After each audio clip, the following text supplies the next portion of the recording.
तो दोस्तों yes bank ने अपने क्वार्टर वन के नंबर को डिस्क्लोज कर दिया है। तो चलिए देखते हैं क्या है क्वार्टर वन के नंबर्स के अंदर डाटा लाक्स में। मैं आपको क्रॉस बता रहा हूँ। तो देखिए पिछले क्वार्टर की बात करें तो पिछले क्वार्टर में कंपनी ने 9,099 करोड़ के आसपास का टोटल इनकम जनरेट किया था। पिछले साल 7,637 करोड़ के आसपास जबकि अभी देखें तो बढ़ के 8,996 करोड़ के आसपास आपको देखने को मिला। तो साल दो साल देखें तो साल दो साल कंपनी के टोटल इनकम के अंदर एक अच्छी खासी तेजी आपको देखने को मिले।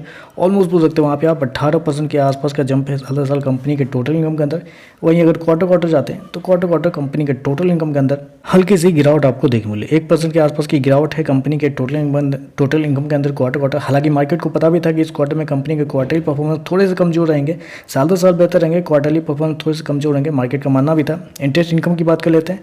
पिछले क्वार्टर में कंपनी ने 7,457 करोड़ जनरेट किए थे, पिछले साल 6,445 करोड़, जबकि अभी देखें तो कंपनी का इंटरेस्ट इनकम 7,725 करोड़ के आसपास आपको देखने को मिलता है। तो साल दो साल देखें तो साल दो साल क्वार्टर कंपनी का इंटरेस्ट इनकम जो है वो आपको बढ़ता हुआ देखने को मिला है। कंपनी के एनआई की बात कर लेते हैं। तो एनआई की बात करते हैं तो इस क्वार्टर में कंपनी का एनआई लगभग बोल सकते हैं आप 2300 करोड़ के आसपास आता हुआ देखने को मिला, यानी कि नेट इंटरेस्ट इनकम। क्योंकि मार्केट का पूरा रिपोर्ट जो है कंपनी के एनआई के ऊपर है, आपके सामने लिस्ट आ गई होगी।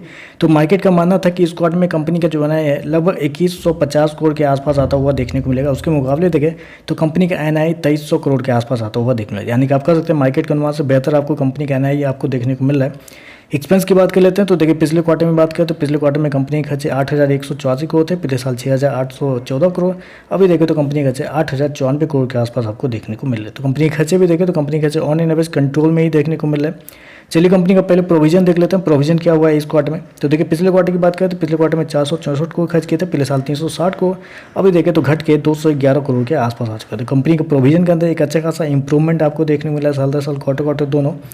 नेट प्रॉफिट की बात करते हैं। पिछले क्वार्टर में 467 करोड़ जनरेट किए थे, पिछले साल 346 करोड़। अभी देखें तो बढ़ के 516 करोड़ कंपनी का जो प्रॉफिट है वो आपको जाता हुआ देखने को मिला। लेकिन ये बहुत बड़ा सरप्राइज यहाँ पे निकल के आ रहा है, क्योंकि मैं आपको बता दूं 50% के आसपास का जंप है कंपनी के प्रॉफिट के अंदर साल दर साल। क्वार्टर देखें तो वहाँ पर भी आपको बोल सकते हैं 11 से 12% के आसपास की तेजी है। जबकि मैं आपको बता दूँ मेरे पास बहुत सारे ब्रोकरेज रिपोर्ट है, जब मैं सबका यही कहना था कि इस क्वार्टर में कंपनी का जो प्रॉफिट है 400 करोड़ के अंदर ही आपको आता हुआ देखने को मिला। लेकिन यहाँ पे देखें तो कंपनी का जो प्रॉफिट है 516 करोड़ देखने को मिला है। मार्केट के अनुमान से बहुत ज़्यादा बेहतर आपको देखने को मिल रहा है।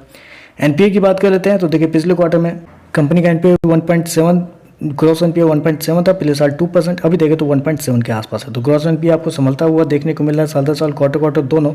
नेट एनपीए की बात करते हैं तो नेट एनपीए भी देखें तो अगर आप 1% से गिर के 0.5 के आसपास आ चुका है। तो नेट एनपीए भी आपको संभलता हुआ देखने को मिला। ओवरऑल देखें तो मेरे हिसाब से नंबर आपको पॉजिटिव साइड पे आपको जाते हुए देखने को मिला है।